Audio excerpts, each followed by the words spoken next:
బీహార్లో ఓటర్ల జాబితా మీద మొదలైన రచ్చ దేశమంతటా వ్యాపించబోతోందా? స్పెషల్ ఇంటెన్సివ్ రివిజన్ పేరుతో ఎలక్షన్ కమిషన్ చేస్తున్నది మహాయజ్ఞం కాదు, మాయాజాలం అంటోంది ఇండి కూటమి. 1,20,00,000 ఓటర్లతో చెలగాటమాడతారా అని ఇందులో కుట్రకోణాన్ని చూస్తోంది అపోజిషన్ కూటమి. సుప్రీంకోర్టు ఓకే చెప్పినా సరే మేము ఒప్పుకోం అని అడ్డం నిలబడ్డ ఎలక్షన్ కమిషన్ మాత్రం వెనక్కు తగ్గేలా లేదు. దేశవ్యాప్తంగా రాజకీయ జ్వాలకి కారణమైన ఈ ఓటర్ల సవరణ అసలు కథ ఏంటి, దాని మీద ఉన్న అబ్జెక్షన్స్ ఏంటి?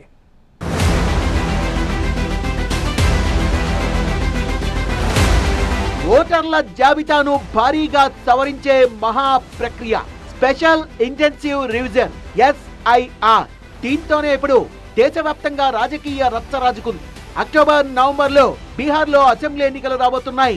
ఈ 2 నెలల గ్యాప్ లోనే ఏకంగా 1,20,00,000 ఓట్ల తొలగింపు కార్యక్రమాన్ని చేపట్టింది ఎలక్షన్ కమిషన్. ఈసీ మొదలెట్టిన అతిపెద్ద ఎక్సర్సైజ్ SIR తో 2,93,00,000 మంది ఓటర్ల హక్కు క్వశ్చన్ మార్క్ అయిపోతుందంటూ విపక్షాల నుంచి తీవ్ర అభ్యంతరాలు మొదలయ్యాయి. మహారాష్ట్రలో ఓట్ల సంఖ్యను పెంచారు, బీహార్లో మాత్రం తగ్గిస్తారా అంటూ కేంద్ర ప్రభుత్వాన్ని టార్గెట్ చేస్తున్నారు.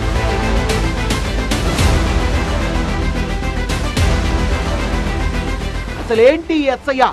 తనను తాను భారతీయ పౌరుడిగా నిరూపించుకున్న తర్వాతనే ఎవరైనా ఓటర్గా నమోదు చేసుకోవాలి అనేది ఈ ప్రక్రియ చెప్తున్న మూల సిద్ధాంతం. సో ఇప్పుడున్న ఓటు హక్కు దాదాపుగా మురిగిపోయినట్టే లెక్క. ఓటు హక్కును కొత్తగా కొనుక్కునే వాళ్ళు వెరిఫికేషన్ టైంలో birth certificate, 10th memo, passport లాంటి 11 డాక్యుమెంట్లలో ఏదో ఒకటి చూపించాల్సి ఉంటుంది. చేతిలో ఆధార్ కార్డు, రేషన్ కార్డులున్నా గతంలో ఓటేసినట్టుగా రుజువులు చూపించినా లాభం లేదు. దీంతో బీహార్లో ఓటర్లలో గుబులు మొదలైంది. వాళ్ళ పక్షాన నిలబడి అపోజిషన్ పార్టీలు పోరాడుతున్నాయి.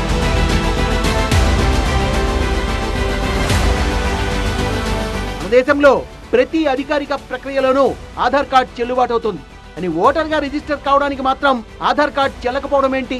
ప్రభుత్వం ఇచ్చిన ధ్రువపత్రాలని ప్రభుత్వమే ఎలా నిరాకరిస్తుంది అనే లాజిక్ తో సుప్రీంకోర్టుకి ఎక్కింది SIR వ్యవహారం. కానీ సర్వోన్నత న్యాయస్థానం సైతం దీనిపై ఆచితూచి స్పందించింది.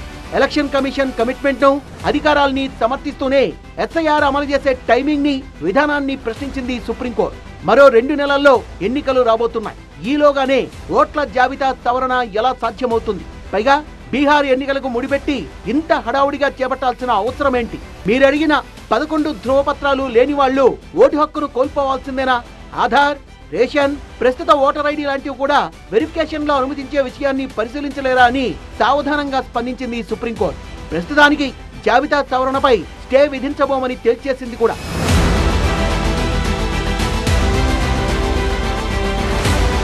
ఓటర్ల జాబితాలో లోపాలని సరిదిద్దాల్సిన బాధ్యత ఎన్నికల కమిషన్.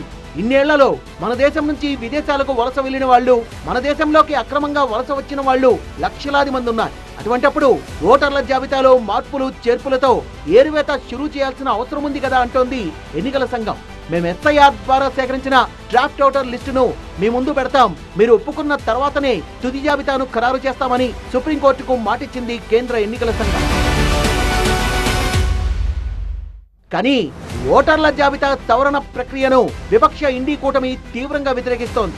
8 కోట్ల మంది ఓటర్ల శీలాన్ని 25 రోజుల్లోనే ఎలా పరీక్షిస్తారు? దీని వెనుక పెద్ద కుట్రే ఉందని సందేహిస్తోంది RJD. స్పెషల్ ఇంటెన్సివ్ రివిజన్ రగడ కర్ణాటకను కూడా ఆక్యుపై చేసింది. ఇంతకంటే నాన్ సెన్స్ ఇంకోటి లేదు. గతంలో కర్ణాటక ఎన్నికల్లో కూడా సవరణ పేరుతో వేలాది నకిలీ ఓట్లను చేర్చారు అంటూ ఎలక్షన్ కమిషన్ ను నిందించారు కాంగ్రెస్ నేత రాహుల్ గాంధీ.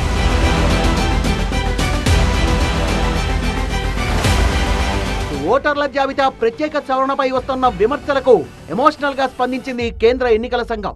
దేశవ్యాప్తంగా నకిలీ ఓటర్లకు లైన్ క్లియర్ చేయమంటారా అంటూ ఎదురు ప్రశ్నించింది. మరణించిన ఓటర్లు, శాశ్వతంగా వలస వచ్చిన ఓటర్లు, 2 చోట్ల ఓటు నమోదు చేసుకున్న వారు, నకిలీ ఓటర్లు, విదేశీ ఓటర్లు వీళ్ళంతా రాజ్యాంగానికి విరుద్ధంగా ఓటు హక్కును లాక్కున్నారు. వీళ్ళందరినీ లిస్టు నుంచి ఊడబీకాలా వద్దా? ఎన్నికల కమిషన్ పారదర్శకంగా తయారు చేస్తోన్న నిజమైన ఓటర్ల జాబితా న్యాయమైన ఎన్నికలకు పునాదులేస్తుంది.